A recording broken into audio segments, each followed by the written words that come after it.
नमस्कार विद्यार्थी मित्रांनो, welcome back to the online classes.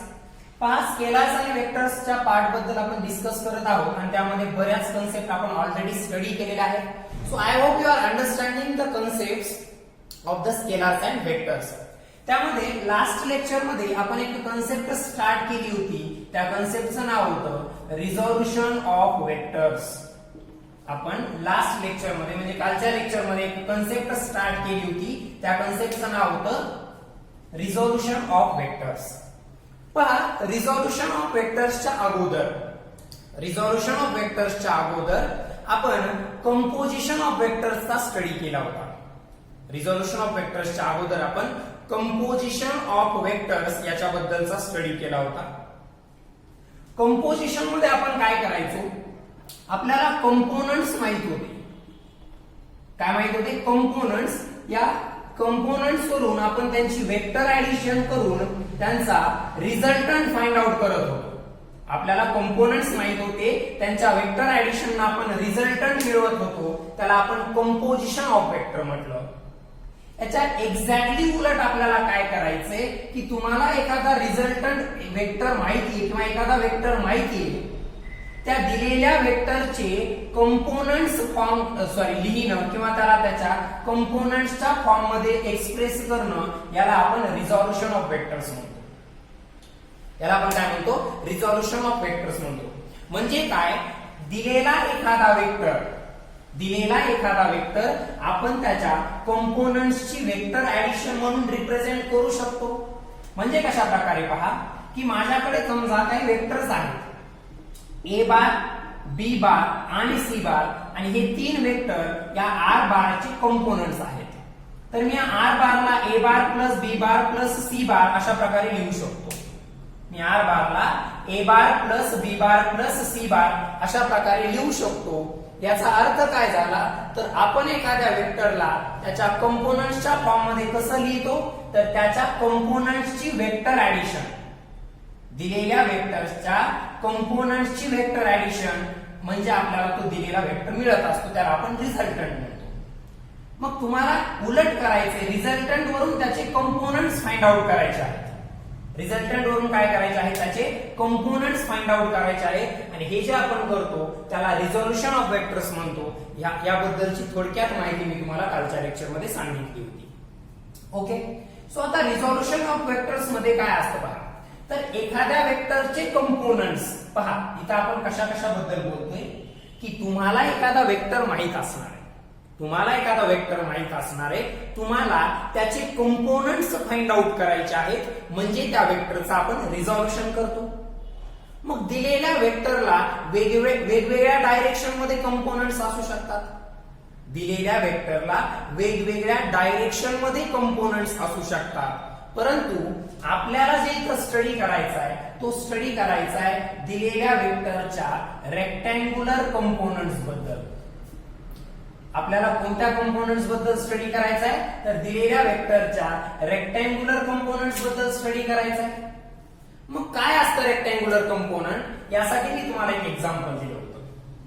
समजा मी एक कोऑर्डिनेट सिस्टीम घेतो, एकदम स्लोली समजून सांगतोय. खूप इम्पॉर्टंट पॉइंट आहे रिझोल्यूशन ऑफ वेक्टर, त्यामुळे व्यवस्थित समजून घ्यायचंय. आपण स्टडी करतोय रेक्टँग्युलर कंपोनंट्स. ठीक आहे. मग समजा माझ्याकडे अशा प्रकारचे दोन कोऑर्डिनेट सिस्टीम आहे. ठीक आहे. कोऑर्डिनेट सिस्टीम माहिती आहे तुम्हाला. या पॉइंटला आपण ओरिजिन म्हणतो. It is a 0,0. हा एक्स ऍक्सिस आहे आणि हा वाय ऍक्सिस आहे, म्हणजे हा एक्स वाय प्लेन झाला. मग या एक्स वाय प्लेन मध्ये अशा प्रकारचा एक वेक्टर मी ड्रॉ केलेला आहे. त्या वेक्टरचं नाव आहे आर बार. या एक्स वाय प्लेन मध्ये एक वेक्टर मी ड्रॉ केलेला आहे, त्या वेक्टरचं नाव आहे आर बार. आर बारचा एक कंपोनंट समजा अलॉंग एक्स ऍक्सिस आहे आणि दुसरा कंपोनंट अलॉंग वाय ऍक्सिस आहे. म्हणजे आर बारचे आपण जे कंपोनंट्स घेत आहोत दोन, इकडे लक्षात घ्या. एक वेक्टर आहे एक्स वाय प्लेन मध्ये, त्या वेक्टरचं नाव आहे आर बार. आणि त्या आर बारचे आपण जे दोन कंपोनंट्स घेतले, त्यापैकी एक कंपोनंट त्याचा अलॉंग एक्स ऍक्सिस आहे आणि एक कंपोनंट समजा त्याचा अलॉंग वाय ऍक्सिस आहे. कारण एक वेक्टर एक्स वाय प्लेन मध्ये ऍक्ट होत आहे. एक वेक्टर एक्स वाय प्लेन मध्ये अशा प्रकारे ऍक्ट होत आहे, याचा अर्थ त्याचा अलॉंग द एक्स ऍक्सिस सुद्धा इफेक्ट असणार आहे आणि अलॉंग द वाय ऍक्सिस सुद्धा इफेक्ट असणार आहे. आणि मग त्याचा एक कंपोनंट अलॉंग एक्स ऍक्सिस आहे तो असा ड्रॉ करायचा, या एरो पासून एक्स ऍक्सिस वरती एक परपेंडिक्युलर ड्रॉ करायचा आणि त्या पॉइंट पर्यंत एक एरो ड्रॉ करायचा. समजा हा वेक्टर आहे पी बार. पहा, वेक्टरचे नाव तुम्ही वेगवेगळे देऊ शकता, बुक मध्ये नाव वेगळे असू शकतात, त्यामुळे नावावरून लक्षात ठेवायचं नाही, ऍक्च्युअली कन्सेप्ट लक्षात ठेवायची. आणि याच पॉइंट पासून वाय ऍक्सिस वरती एक परपेंडिक्युलर ड्रॉ करायचा अशा प्रकारे. इथं ड्रॉ केला तसाच इथं, आणि इथं एक एरो ड्रॉ केला तर हा इथून इथपर्यंतचा हा वेक्टर आहे समजा Q bar.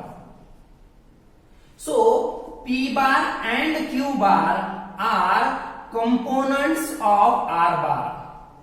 R components of R bar. P bar आणि क्यू बार काय आहेत तर या आर बारचे कंपोनंट्स आहेत. परंतु पी आणि क्यू हे जे दोन कंपोनंट्स आहेत आर बारचे, व्यवस्थित लक्षात घ्या, पी आणि क्यू हे जे दोन कंपोनंट्स आहेत आर बारचे, त्या दोघांमधला अँगल आहे 90 डिग्री. म्हणजे हे पी आणि क्यू एकमेकांना परपेंडिक्युलर आहेत. पी आणि क्यू एकमेकांना कसे आहेत? परपेंडिक्युलर आहेत. म्हणून ते आर बारचे कसे कंपोनंट्स झाले तर ते आर बारचे रेक्टँग्युलर कंपोनंट्स झाले. ते आर बारचे काय झाले? रेक्टँग्युलर कंपोनंट्स झाले. पहा, आपण रिझॉल्युशन ऑफ वेक्टरला स्टार्ट केलं होतं. काय काय सांगितलं मी त्यामध्ये की पर्टिक्युलरली काय असतं, एखादा वेक्टर असतो आणि त्याचे काही कंपोनंट्स असतात. याच्या अगोदर आपण जे कंपोजिशन ऑफ वेक्टर स्टडी केलं होतं, कशाला म्हणायचं रिझल्टंट आणि कशाला म्हणायचं कंपोनंट, याच्याबद्दल परत एकदा सांगतो की असे बरेच वेक्टर्स आहेत माझ्याकडे, दोन किंवा दोन पेक्षा जास्त. माझ्याकडे दोन किंवा दोन पेक्षा जास्त वेक्टर्स आहेत आणि त्या सगळ्यांचं मिळून जेवढा फायनल इफेक्ट असणार आहे तेवढा इफेक्ट एक सिंगल वेक्टर शो करतो. तर तो सिंगल वेक्टर त्या सगळ्यांचा काय झाला? Resultant vector. आणि ते जे सगळे वेक्टर्स आहेत ते त्याचे काय झाले? कंपोनंट्स. ही कन्सेप्ट आपल्याला माहिती आहे. आणि मग कंपोनंट्सची वेक्टर ऍडिशन करून रिझल्टंट मिळवणे, कंपोनंट्सची वेक्टर ऍडिशन करून रिझल्टंट मिळवणे, त्याला आपण रिझॉल्युशन ऑफ वेक्टर्स म्हटलं होतं.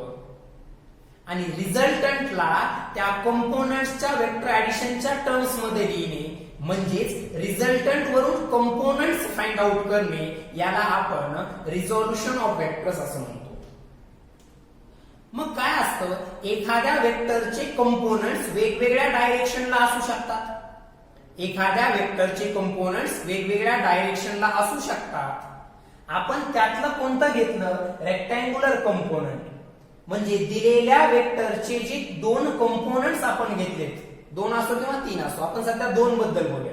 या आर बारचे आपण जे दोन कंपोनंट्स घेतलेले आहेत, म्हणजे त्या आर बारचा या कोऑर्डिनेट सिस्टीमचा जर आपण विचार केला तर या आर बारचा अलॉंग द एक्स ऍक्सिस जो कंपोनंट असणार आहे, म्हणजे त्याचा अलॉंग द एक्स ऍक्सिस जो इफेक्ट असणार आहे, त्याला आपण पी बारनं डिनोट केलं. आणि त्या आर बारचा जो अलॉंग द वाय ऍक्सिस जो इफेक्ट असणार आहे त्याला आपण क्यू बारनं डिनोट केलं. मात्र पी अलॉंग एक्स ऍक्सिस आहे आणि क्यू अलॉंग वाय ऍक्सिस आहे. म्हणजे हे पी आणि क्यू जे आर बारचे कंपोनंट्स आहेत ते एकमेकांना कसे आहेत? परपेंडिक्युलर. म्हणून आपण त्यांना आर बारचे रेक्टँग्युलर कंपोनंट्स म्हणतो. म्हणून आपण त्यांना आर बारचे रेक्टँग्युलर कंपोनंट्स म्हणतो. आणि 11th स्टँडर्डच्या स्केलर्स आणि वेक्टर्स मध्ये आपल्याला फक्त रेक्टँग्युलर कंपोनंट्स बद्दलचाच स्टडी करायचा आहे. आपल्याला फक्त रेक्टँग्युलर कंपोनंट्स बद्दलचा स्टडी करायचा आहे. आता तिसरा एखादा वेक्टर असू शकतो या डायरेक्शन मध्ये, तो सुद्धा या पी क्यू ला कसा आहे? पॅरलल. तो सुद्धा या पी क्यू ला कसा आहे? Sorry, perpendicular. सॉरी, तो सुद्धा असा जर एक वेक्टर घेतला मी या डायरेक्शन मध्ये, तर तो पी आणि क्यू दोघांनाही कसा आहे? परपेंडिक्युलर. म्हणजे पी बार, क्यू बार आणि हा एक त्यांना परपेंडिक्युलर असलेला तिसरा वेक्टर, हे तिघही आर बारचे काय झाले? Rectangular component. सध्या दोघांचाच विचार करूया. आर बारचे अलॉंग एक्स ऍक्सिस आणि अलॉंग वाय ऍक्सिस असे दोन कंपोनंट्स घेतले, त्यांना आपण आर बारचं रेक्टँग्युलर कंपोनंट्स म्हटलं. मग नेमकं या आर बार वरून हे पी आणि क्यू कसे फाइंड आउट करायचे किंवा आर ला त्याच्या रेक्टँग्युलर कंपोनंट्सच्या फॉर्म मध्ये म्हणजे पीच्या आणि क्यूच्या फॉर्म मध्ये कशा प्रकारे एक्सप्रेस करायचं त्याचा स्टडी आता आपल्याला करायचा आहे. सो इथं आपण जे डिस्कशन केलंय ते रेक्टँग्युलर कंपोनंट्स बद्दल केले की आपल्याकडे जो आर बार नावाचा वेक्टर होता त्याचे रेक्टँग्युलर कंपोनंट्स कशाला म्हणायचं त्याबद्दलचा आपण स्टडी केलेला आहे. ठीक आहे. आता पुढचा पॉइंट आहे की त्या आर वरून ते पी आणि क्यू कॅल्क्युलेट कसे करायचे. ठीक आहे. मग परत एकदा मी ती डायग्राम ड्रॉ करतोय. सो अशा प्रकारची कोऑर्डिनेट सिस्टीम पहिल्यांदा आपण ड्रॉ करून घेतली. याला एक्स ऍक्सिस म्हणतो आपण, याला वाय ऍक्सिस म्हणतो. आणि मग हा जो ओरिजिन आहे ओरिजिन पासून निघणारा एक वेक्टर आपण ड्रॉ केला. त्या वेक्टरला आपण नाव दिलं आर बार. बुक मध्ये नोटेशन्स वेगळे असू शकतात. मग मी इथे एक परपेंडिक्युलर ड्रॉ करून घेतला आणि हा जो वेक्टर असणार आहे हा पी बार आणि इथे एक ड्रॉ करून घेतला परपेंडिक्युलर आणि इथे एरो दिला तर हा जो वेक्टर असणार आहे हा आपला क्यू बार आहे. आपण त्याला नाव दिलं क्यू बार. ठीक आहे. सो हे पी बार आणि क्यू बार. लेट्स सपोज काल घेतलेलंच नोटेशन यूज करतो आपण. पी आणि आर मधला अँगल आहे गॅमा म्हणजे आर बारचा त्याच्या एक्स ऍक्सिसच्या अलाउंगचा जो कंपोनंट आहे पी बार त्याच्या सोबतचा अँगल इथे मी गॅमानं डिनोट केलेला आहे. ठीक आहे. आता व्यवस्थित लक्षात घ्या. तुम्ही जर इथं व्यवस्थित पाहिलं समजा या पॉइंट्सला आपण नावं जर दिली तर हा पॉइंट आहे ओ, हा पॉइंट आहे ए समजा, हा पॉइंट आहे बी आणि हा पॉइंट आहे सी. सो जो तिकडे लक्षात द्या व्यवस्थित आता की पर्टिक्युलरली आपल्याला इथं आर बार वरून पी आणि क्यू फाइंड आउट करायचे. ओके. सो इथे एक पॅरलेलोग्राम तयार झालाय. इथे एक पॅरलेलोग्राम तयार झालाय. त्या पॅरलेलोग्रामचं नाव आहे ओ ए बी सी. इथं आपण एक पॅरलेलोग्राम कन्स्ट्रक्ट केलाय. त्या पॅरलेलोग्रामचं नाव आहे ओ A B C. O A B C असं त्या पॅरलेलोग्रामचं नाव आहे. ओके. आता पुढे पहा व्यवस्थित.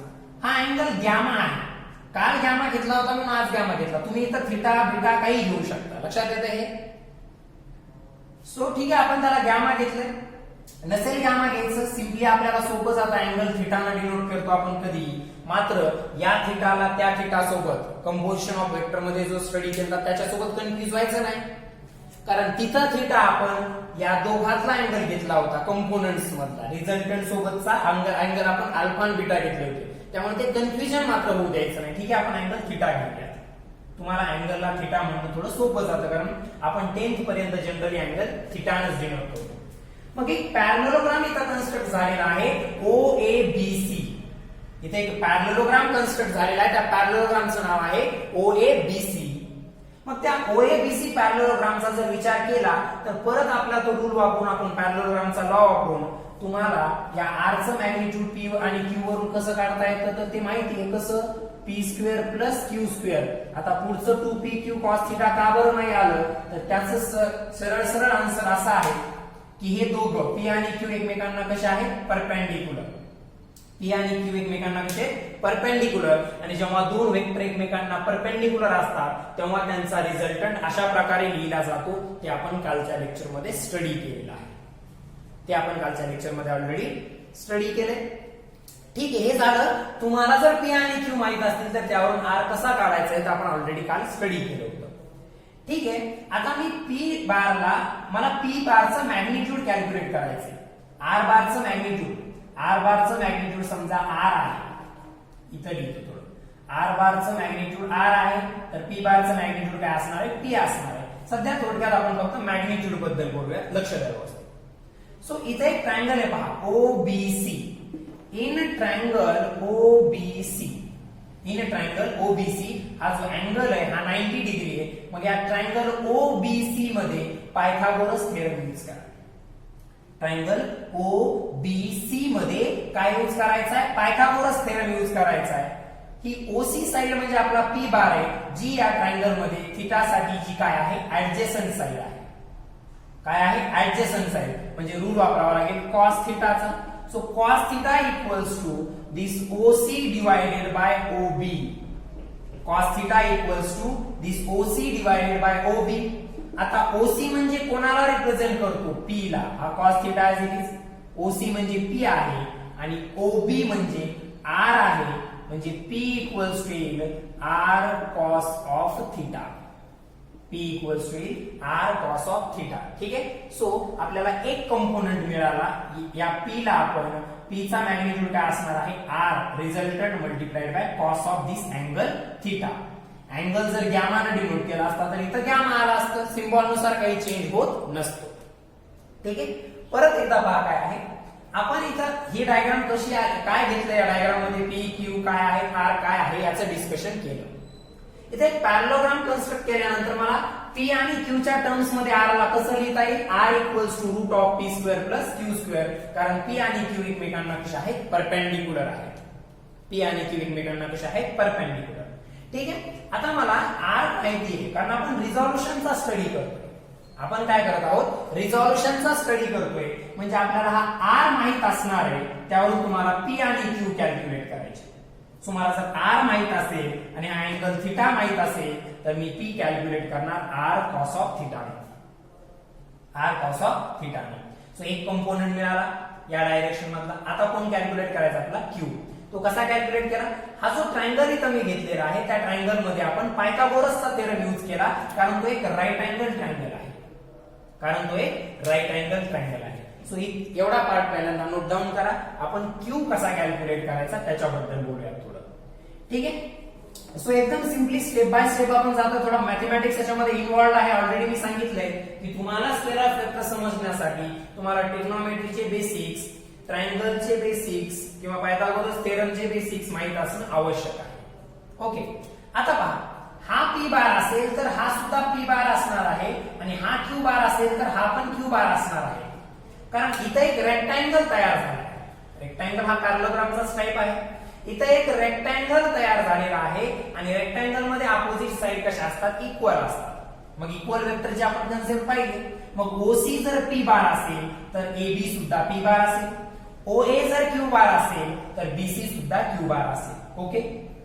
आता परत त्याच ट्रायंगल मध्ये Q साठी कोणता रूल वापरावा लागेल, Q ज्या साइडने रिप्रेझेंट केलेला आहे ती थिटाच्या अपोजिट साइड आहे. पहा, P OC ने रिप्रेझेंट केला होता.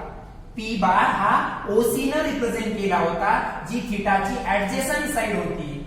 आणि Q बार हा BC ने डिनोट केला आहे जी त्या थिटासाठी अपोजिट साइड आहे. म्हणून साइन थिटाचा रूल वापरायचा. सो त्याच ट्रायंगल मध्ये साइन थिटा इक्वल्स टू काय असेल, या OCB मध्येच काय असेल, sine theta equals to BC divided by OB. This opposite side BC divided by hypotenuse OB. So this sine of theta equals to BC म्हणजे काय आहे तर Q आहे. OB म्हणजे काय आहे तर R आहे. सो Q इक्वल्स टू काय, हा R इकडे मल्टिप्लाय होईल R into sine of theta. So P जसं R cos थिटा आलं तसं Q R sine of theta आलं. ठीक आहे. सो हा एक कंपोनंट मिळाला अलॉंग y ऍक्सिसचा. सो अशा प्रकारे पहा, तुम्हाला जर R माहित असेल तर P काय कसं आलं आपलं, P is R cos theta आणि Q काय असणार आहे तर R साइन थिटा असणार. R sin थिटा असणार. ठीक आहे. सो तुम्हाला R म्हणजे रिझल्टंट माहित होता, त्यावरून तुम्ही त्याचे कंपोनंट्स P आणि Q हे फाइंड आउट केलेले आहेत. यालाच आपण रिझॉल्युशन ऑफ वेक्टर्स म्हणतो. मात्र हे P अलॉंग x ऍक्सिस आहे, Q अलॉंग y ऍक्सिस आहे. म्हणजे या दोन कंपोनंट्स मधला अँगल 90 डिग्री. रिझल्टंटचा P सोबतचा अँगल थिटा आहे, मात्र कंपोनंट मधला P आणि Q मधला अँगल किती आहे, 90 डिग्री. म्हणून P आणि Q हे त्या R बारचे कसे आहेत, रेक्टँग्युलर कंपोनंट्स आहेत. कसे कंपोनंट्स आहेत, रेक्टँग्युलर कंपोनंट्स. ठीक आहे. सो आता याला व्यवस्थित नोट डाऊन करून घ्यायचं. दोघांबद्दलही तुम्हाला माहिती झालेली आहे. ठीक आहे.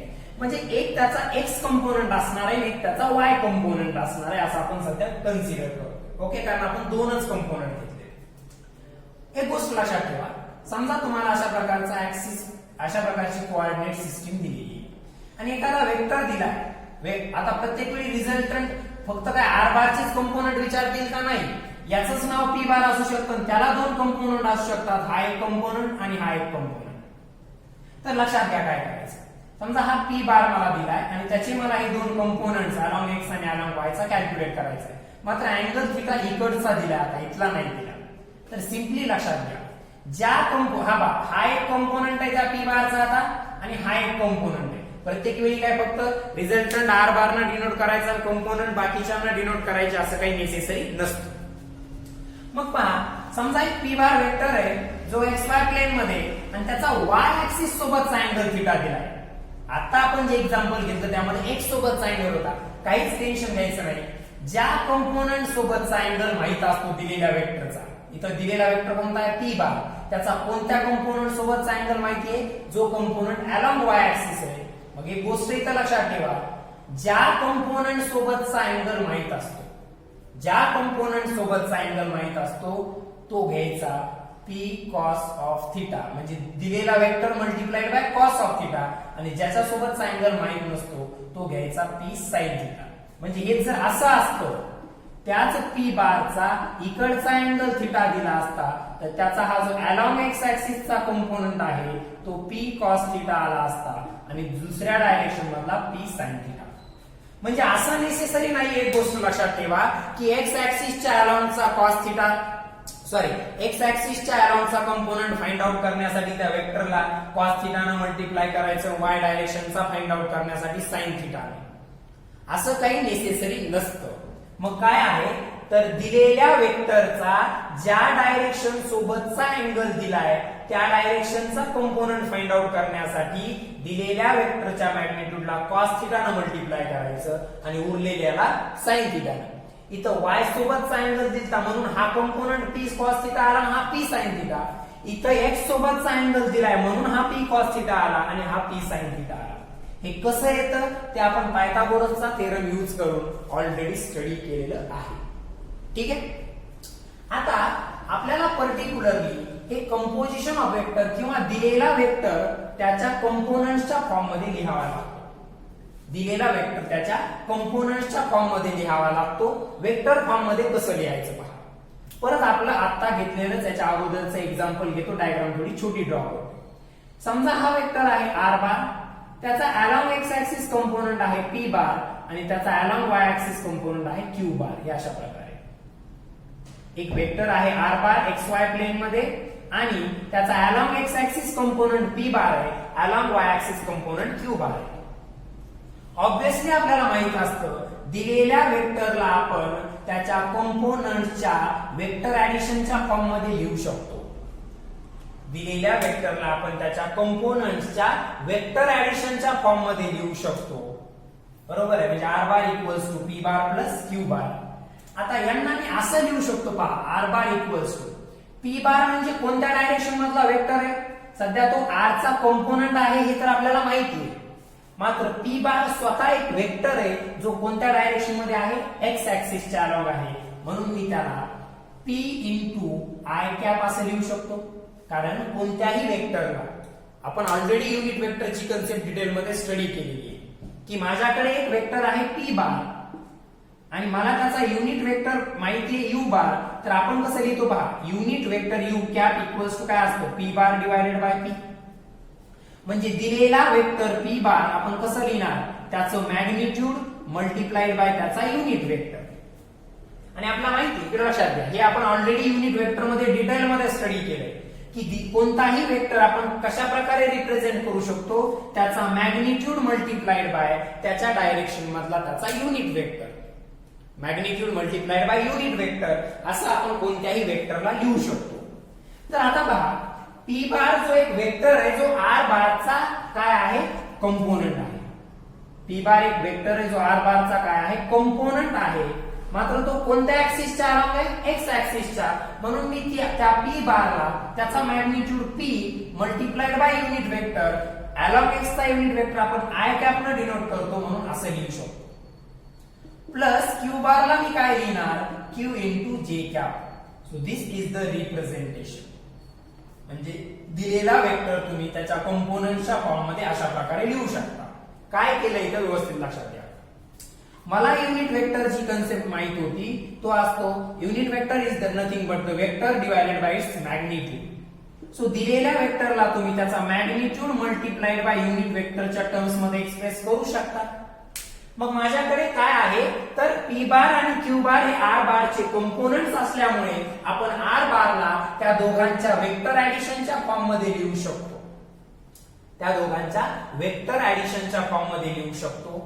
मग त्यातला पी बार जो असणार आहे त्याला त्यातला जो पी बार कंपोनंट आहे आर बारचा त्याला त्याच्या युनिट वेक्टरच्या फॉर्म मध्ये लिहिलं magnitude multiplied by unit vector. तो अलोंग एक्स ऍक्सिस आहे म्हणून इथं आय कॅप आलं आणि क्यू बार अलोंग वाय ऍक्सिस आहे म्हणून इथं जे कॅप आलं. काहीच केलं नाही. मी पी बारला त्याच्या युनिट वेक्टरच्या टर्म्स मध्ये लिहिलं पी आय कॅप आणि क्यू बारलाही त्याच्या युनिट वेक्टरच्या टर्म्स मध्ये एक्सप्रेस केलं दॅट इज द क्यू जे कॅप.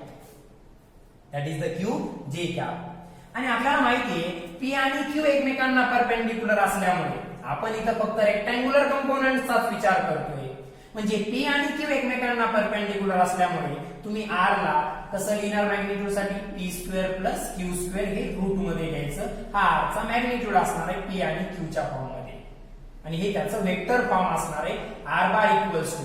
कसा लिहिणार कोणताही वेक्टर एक्सप्रेस करताना कसा लिहायचा त्याचा एक्स कंपोनंट म्हणजे त्याच्या एक्स कंपोनंटचं magnitude multiplied by unit vector along X axis plus त्याचा वाय कंपोनंट म्हणजे त्याच्या वाय कंपोनंटचा magnitude multiplied by unit vector along Y axis.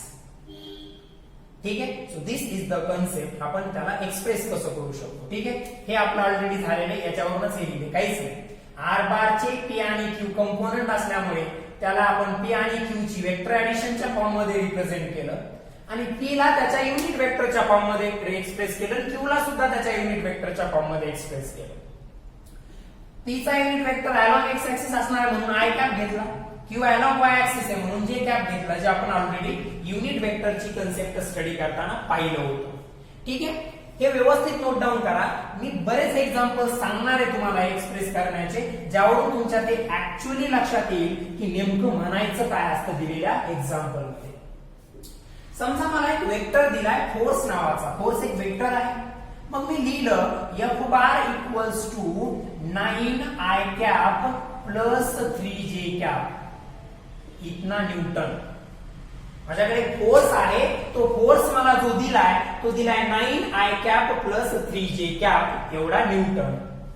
ठीक आहे. असंच एक्सप्रेस करतो ना आपण. हा त्याचा एक्स कंपोनंट झाला. हा त्याचा वाय कंपोनंट झाला.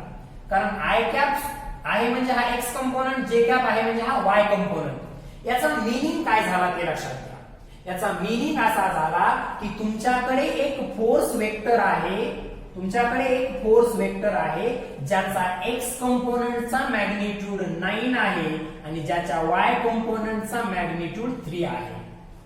तुमच्याकडे एक वेक्टर आहे ज्याच्या एक्स कंपोनंटचा मॅग्निट्यूड 9 आणि वाय कंपोनंटचा मॅग्निट्यूड 3 आहे. मग यावरून तुम्ही त्या वेक्टर एफ चा मॅग्निट्यूड कसा काढणार तर ऑब्व्हियसली रूट मध्ये त्याचा एक्स कंपोनंटचा स्क्वेअर घ्यायचा प्लस त्याच्या वाय कंपोनंटचा स्क्वेअर घ्यायचा. हे येईल 81 प्लस 9 म्हणजे हे येईल रूट ऑफ 90 न्यूटन. म्हणजे तुम्हाला या एफ चा वेक्टर फॉर्म दिला होता. या एफ चा वेक्टर फॉर्म दिला होता. मला कशावरून लक्षात आलं वेक्टर फॉर्म दिलेला आहे तर त्याचा एक्स कंपोनंट हा वेक्टर फॉर्म मध्ये दिलाय. त्याचा वाय कंपोनंट हा वेक्टर फॉर्म मध्ये दिलाय. मग तो जो फायनल रिझल्टंट वेक्टर आहे त्याचा मॅग्निट्यूड अशा प्रकारे कॅल्क्युलेट करायचा आहे. त्याचा मॅग्निट्यूड अशा प्रकारे कॅल्क्युलेट करायचा आहे. ठीक आहे. सो लक्षात घ्या जेव्हा अशा प्रकारे एखादा वेक्टर रिप्रेझेंट केला जातो याचा अर्थ तुम्हाला त्याचे कंपोनंट्स दिलेले आहेत. ओके. आणि त्या कंपोनंट वरून दिलेल्या वेक्टरचा मॅग्निट्यूड कॅल्क्युलेट करण्याची ही प्रोसिजर आहे. दिलेल्या वेक्टरचा मॅग्निट्यूड कॅल्क्युलेट करण्याची ही प्रोसिजर आहे. ठीक आहे. आणखी एक एक्झाम्पल घेऊया. त्याला व्यवस्थित समजून घ्या पहिले. मग आता माझ्याकडे समजा एक वेलॉसिटी वेक्टर आहे. काय आहे वेलॉसिटी वेक्टर आहे. त्या वेलॉसिटी वेक्टरला मी अशा प्रकारे लिहिलं की particularly v bar equals to 3i cap minus 4j cap. आता याचा मीनिंग काय झाला पहा. इथं आय कॅप आहे आणि 3 आहे म्हणजे काय झाला तर या वेलॉसिटी वेक्टरचा हा हे मीटर पर सेकंद मध्ये समजा हा काय झाला वेक्टर फॉर्म झाला. हा काय झाला वेक्टर फॉर्म झाला.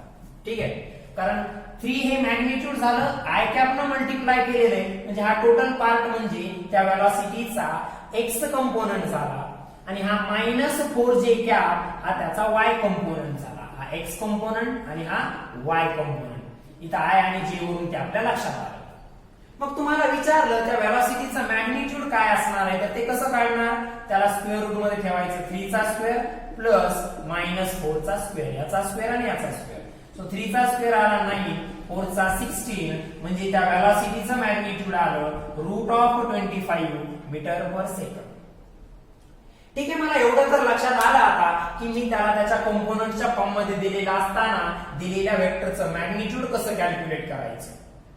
दिलेला वेक्टर त्याच्या कंपोनंटच्या फॉर्म मध्ये दिलाय, हा त्याचा एक्स कंपोनंट, हा त्याचा वाय कंपोनंट. हा एक्स आहे कशावरून कळलं मला, कारण तिथं पुढे मल्टिप्लिकेशन मध्ये युनिट वेक्टर जो आहे तो अलॉंग एक्स ऍक्सिसचा आहे. हा वाय आहे हे कशावरून कळलं, 3i चा अर्थ असतो असा वेक्टर ज्याचा मॅग्निट्यूड 3 आहे आणि डायरेक्शन i म्हणजे अलॉंग एक्स ऍक्सिस आहे. 3i चा अर्थ असतो असा वेक्टर ज्याचा मॅग्निट्यूड 3 आहे आणि ज्याची direction along the x axis आहे. मग हा 3i एक सेपरेट वेक्टर आहे जो v बार चा एक्स कंपोनंट आहे. तसंच -4j हा सुद्धा एक सेपरेट वेक्टर आहे जो या v बार चा y कंपोनंट आहे. ठीक आहे, मग आता तुम्हाला लक्षात आलं, ठीक आहे सर आम्हाला लक्षात आलं की पर्टिक्युलरली मॅग्निट्यूड कसा कॅल्क्युलेट करायचा. मग याच्या डायरेक्शन बद्दल थोडं बोलायचं झालं तर काय करणार, तर एकदम सिंपल आहे, फॉर्म्युला पार्टच नाही करायचा, बुक मध्ये फॉर्म्युले दिले. मग मी कोऑर्डिनेट सिस्टीम काढणार, 2 ऍक्सिस असणारी 2 डायमेन्शनल वाली, कारण आपल्याकडे 2च कंपोनंट आहेत एक्स आणि वाय. मग त्यात मी पाहणार मला जो वेक्टर दिलाय त्याचा i सोबतचं जे व्हॅल्यू आहे, i सोबतचा मॅग्निट्यूड म्हणजे त्याचा एक्स डायरेक्शनचा मॅग्निट्यूड असतो, तो किती आहे 3. मग मी इथं एक वेक्टर दाखवणार ज्याचा मॅग्निट्यूड मी 3 दाखवणार along positive direction of x axis. आणि पुढे जे आहे तो 4 एवढा मॅग्निट्यूड आहे, मात्र -j हे साइन सुद्धा घ्यायचं. -j चा अर्थ मी तुम्हाला युनिट वेक्टर शिकवताना सांगितला होता, vector along the negative X direction, म्हणजे हा तो 4 वाला आहे. मायनसचा अर्थ हा निगेटिव्ह एक्स ऍक्सिसच्या अलॉंग, सॉरी वाय ऍक्सिसच्या अलॉंग. मग आता नक्कीच हा जो v बार असणार आहे या दोघांच्याच मध्ये कुठेतरी असणार आहे इकडे. अशा प्रकारे कुठपर्यंत काढायचं, याचा इथं रेक्टँगल कंप्लीट करून घ्यायचा. इथून इथं अशी लाईन ड्रॉ करायची, इथून इथं अशी लाईन ड्रॉ करायची. हा रेक्टँगल कंप्लीट झाला की पर्टिक्युलरली हा इथं जॉईन करून घ्यायचा. तर हा झाला तो वेक्टर v बार. त्या वेक्टर v बारचा मॅग्निट्यूड आपण ऑलरेडी कॅल्क्युलेट केलाय, तो किती आलाय √25. कसा आला ते पहा. हे का आला असं, कारण त्याच्या एक्स कंपोनंटचा स्क्वेअर आणि वाय कंपोनंटच्या स्क्वेअरचा काय घ्यायचा स्क्वेअर रूट. हा फॉर्म्युला आपण पॅरलोग्राम लॉची स्पेशल केस जेव्हा स्टडी केली होती की 2 वेक्टर मधला अँगल 90 डिग्री असतानाची कंडिशन आहे. ठीक आहे, काल आपण स्पेशल केसेस घेतल्या ना की 2 वेक्टर मधला अँगल 0 असताना रिझल्टंट कसा काढायचा, 90 असताना आणि 180 असताना, ती कंडिशन आहे. म्हणून हा फॉर्म्युला यूज केला. डायरेक्टली स्क्वेअर रूट मध्ये त्या रेक्टँग्युलर कंपोनंटचा स्क्वेअर घ्यायचा आणि त्यांची ऍडिशन करायची.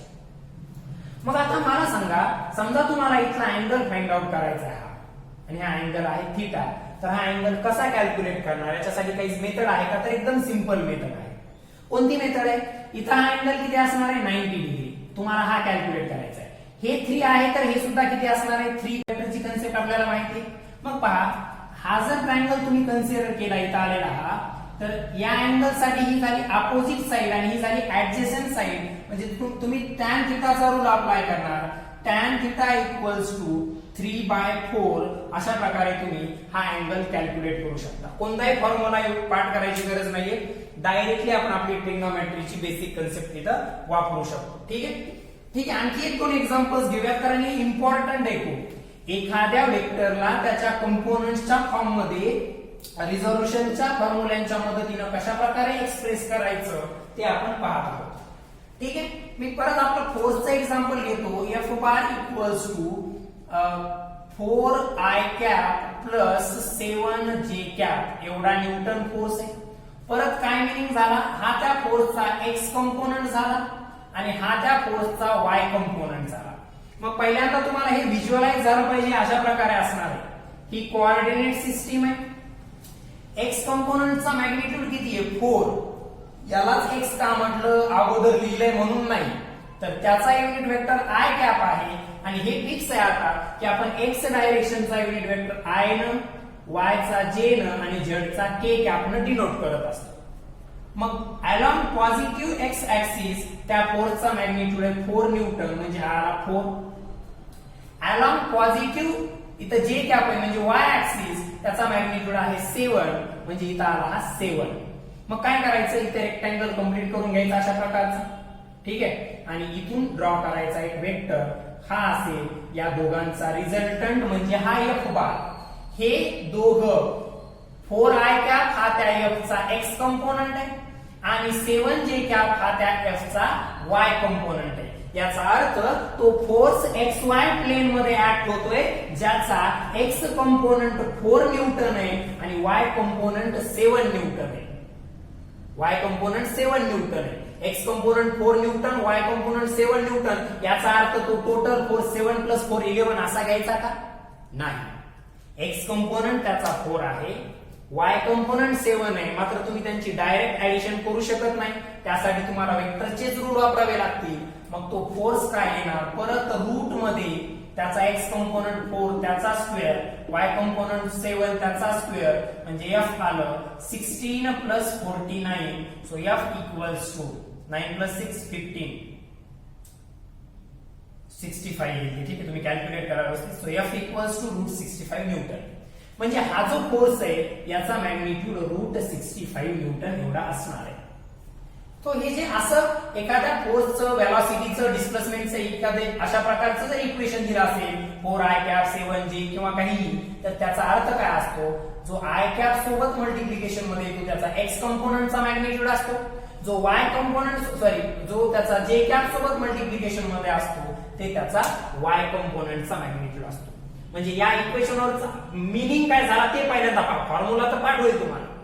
मीनिंग काय झाला F equals to 4i cap plus 7j cap newton. याचा मीनिंग असा होतो की एक फोर्स ऍक्ट होत आहे ज्याचा x कंपोनंट 4 न्यूटन आहे, y कंपोनंट 7 न्यूटन आहे. याचा अर्थ तो इकडे कुठेतरी ऍक्ट होणार आहे ज्याचा मॅग्निट्यूड असा कॅल्क्युलेट केला तर √65 न्यूटन आला. ठीक आहे मग परत या अँगल बद्दल बोलूया. इथल्या समजा अँगल तुम्हाला काढायचा आहे थीटा. हे 4 आहे तर हे 4, हे 7 तर हे सुद्धा काय असणार आहे 7 कारण अपोजिटली पहा इक्वल वेक्टरच्या कन्सेप्ट नुसार. मग परत tan theta equals to opposite side 7 adjacent side 4 अशा प्रकारचं ते येऊन जाईल. ठीक आहे. So this is the concept. This is the concept of the how to represent the vector given vector in the form of unit vector of its components. कंपोनंट्सचा हा force आहे त्याला त्याच्या कंपोनंटच्या फॉर्म मध्ये लिहिलंय परंतु त्या कंपोनंटला त्याच्या युनिट वेक्टरच्या टर्म्स मध्ये आपण काय केलेलं आहे एक्सप्रेस केलेलं आहे. ठीक आहे. सो ही कन्सेप्ट एक इम्पॉर्टंट आहे. ठीक आहे. तर आता आपल्याला इथे एक पॉइंट स्टडी करायचा आहे तो म्हणजे एखाद्या वेक्टरचा अशा प्रकारचा फॉर्म जर तुम्हाला दिलेला असेल ज्याला आपण वेक्टर फॉर्म म्हणतो तर त्या वेक्टरचा युनिट वेक्टर कसा कॅल्क्युलेट करायचा. हमखास याच्यावरती बोर्ड किंवा सीईटी किंवा नीट मध्ये क्वेश्चन येतो युनिट वेक्टर नेमकं कॅल्क्युलेट कसा करायचा. ठीक आहे.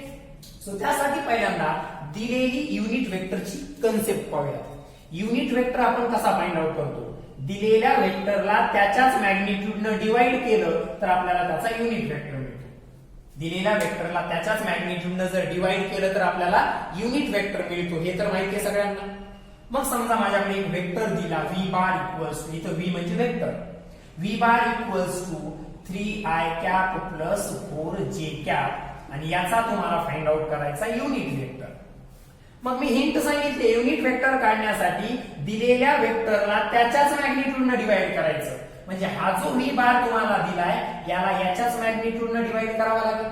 म्हणजे पहिल्यांदा त्याचा मॅग्निट्यूड काढून घेऊया. याचा मॅग्निट्यूड असेल असंही लिहितो आपण मॅग्निट्यूडला.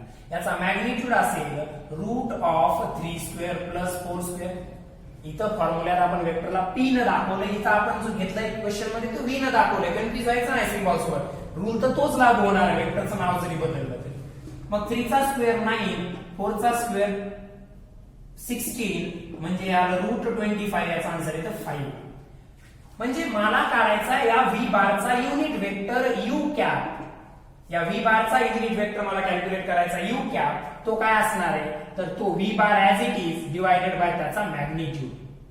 डिवायडेड बाय त्याचा मॅग्निट्यूड. ठीक आहे. नुसतं v न सुद्धा आपण मॅग्निट्यूड दाखवतो. ठीक आहे.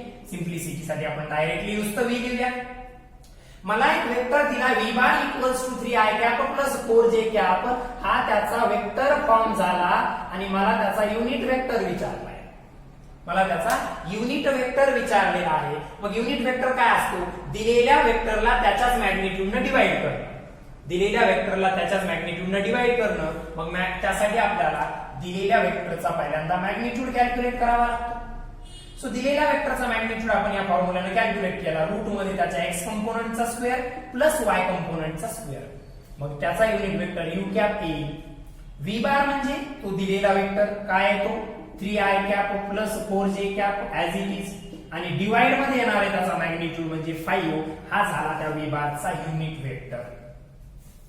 काय केलं परत एकदा रिपीट करतो. ठीक आहे, हे व्यवस्थित लिहून घ्या. दुसऱ्या एक्झाम्पलच्या माध्यमातून आपण त्याला एक्सप्लेन करूया.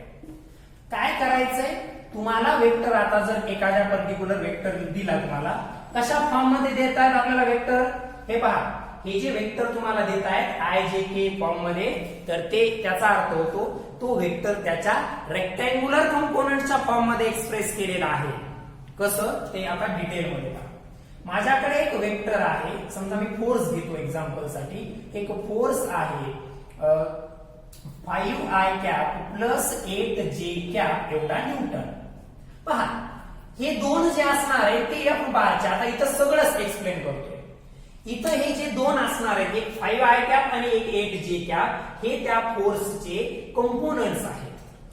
त्यातला हा कंपोनंट म्हणजे त्याचा अलॉंग एक्स ऍक्सिसचा कंपोनंट आहे, हा कंपोनंट म्हणजे त्याचा अलॉंग वाय ऍक्सिसचा कंपोनंट आहे.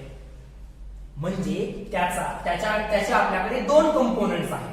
त्या फोर्सचे एफ बारचे आपल्याकडे दोन कंपोनंट्स आहेत. एक 5i कॅप जो एक्स ऍक्सिसच्या अलॉंग आहे, दुसरा 8j कॅप जो वाय ऍक्सिसच्या अलॉंग आहे. म्हणजे या दोघातला अँगल, याला थोडं बाजूला ठेवा, हा एक्सच्या अलॉंग आहे, हा वायच्या, म्हणजे या दोघातला अँगल 90 डिग्री आहे. म्हणजे हे त्या एफ बारचे परपेंडिक्युलर कंपोनंट्स आहेत, म्हणजे रेक्टँग्युलर कंपोनंट्स आहेत. एफ बारचे हे दोघं रेक्टँग्युलर कंपोनंट्स आहेत. म्हणजे आपल्याला इथं जो वेक्टर आय जे के च्या फॉर्म मध्ये दिलेला असतो, याचा अर्थ तो वेक्टर त्याच्या रेक्टँग्युलर कंपोनंटच्या टर्म्स मध्ये दिलेला असतो. तो वेक्टर त्याच्या रेक्टँग्युलर कंपोनंटच्या फॉर्म मध्ये आपल्याला दिलेला असतो. मग त्यावरून त्याचं मॅग्निट्यूड पहिल्यांदा कॅल्क्युलेट करायचं. ते कसं काढणार? रूट मध्ये त्या कंपोनंटचे स्क्वेअर घेऊन त्यांची ऍडिशन करायची. सो हे F equals to 25 plus 64. So F equals to हे किती येईल रूट मध्ये? 5 प्लस 4 9, 6 प्लस 2 8. आता याचं रूट आपण कॅल्क्युलेट करू शकत नाही, म्हणून ऍज इट इज ठेवायचं. म्हणजे त्या फोर्सचा मॅग्निट्यूड आला रूट 89 न्यूटन. रूट 89 न्यूटन तो फोर्स इथं दिलेला आहे. आता त्याचा तुम्हाला युनिट वेक्टर काढायचा आहे, म्हणजे त्या फोर्सला एफ बारला त्याच्याच मॅग्निट्यूडनं एफ न डिवाइड करावं लागेल. ठीक आहे, सो हा यू कॅप इक्वल्स टू येईल 5i cap plus 8j cap divided by त्याचा magnitude root 89 as it is ठेवायचा. सो हा झाला त्याचा युनिट वेक्टर. तो सिम्पली काय, एखादा वेक्टर त्याच्या रेक्टँग्युलर कंपोनंटच्या फॉर्म मध्ये तुम्हाला दिलाय, म्हणजे त्याच्या रेक्टँग्युलर कंपोनंटच्या ऍडिशनच्या फॉर्म मध्ये तुम्हाला दिलाय, तर पहिल्यांदा त्याचा मॅग्निट्यूड कॅल्क्युलेट करण्यासाठी काय करायचं? रूट मध्ये त्याच्या त्या रेक्टँग्युलर कंपोनंटच्या स्क्वेअरची ऍडिशन घ्यायची, मॅग्निट्यूड मिळून जाईल. याचे बरेच एक्झाम्पल्स आता आपण पाहिले अशा प्रकारचे. आणि त्या दिलेल्या वेक्टरला त्याचा तुम्ही जो मॅग्निट्यूड काढलाय त्यानं डिवाइड करायचं, डायरेक्टली तुम्हाला त्याचा युनिट वेक्टर मिळून जाईल. सो इथं आपण आजच्या लेक्चरमध्ये रिझॉल्युशन ऑफ वेक्टर्स वरती डिटेल स्टडी केलेला आहे. आणि हा जो फायनल पॉइंट आपण इथं स्टडी केला तो म्हणजे एखादा वेक्टर त्याच्या रेक्टँग्युलर कंपोनंटच्या टर्म्स मध्ये एक्सप्रेस केलेला असताना त्याचा युनिट वेक्टर कसा कॅल्क्युलेट करायचा त्याच्याबद्दलची ही माहिती. ठीक आहे, तिथं तुम्ही त्याचा अँगल वगैरे कसा कॅल्क्युलेट करायचा याचा सुद्धा आपण स्टडी केलेला आहे. तर आजचं लेक्चर आपण इथंच कंक्लूड करतोय. बऱ्याच इम्पॉर्टंट गोष्टी आपण आजच्या लेक्चरमध्ये पाहिलेल्या आहेत, त्याचा व्यवस्थित स्टडी करायचा आहे. ठीक आहे, आता या चॅप्टरचा पुढचा पार्ट आपण नेक्स्ट लेक्चरमध्ये, जे नेक्स्ट वीक मध्ये आपले लेक्चर्स होतील त्याच्यामध्ये कम्प्लीट करणार आहोत. सो व्यवस्थित स्टडी करायचा. काही डाऊट्स असतील तर मला कॉन्टॅक्ट करू शकता डायरेक्टली. ठीक आहे, have a nice day. Thank you.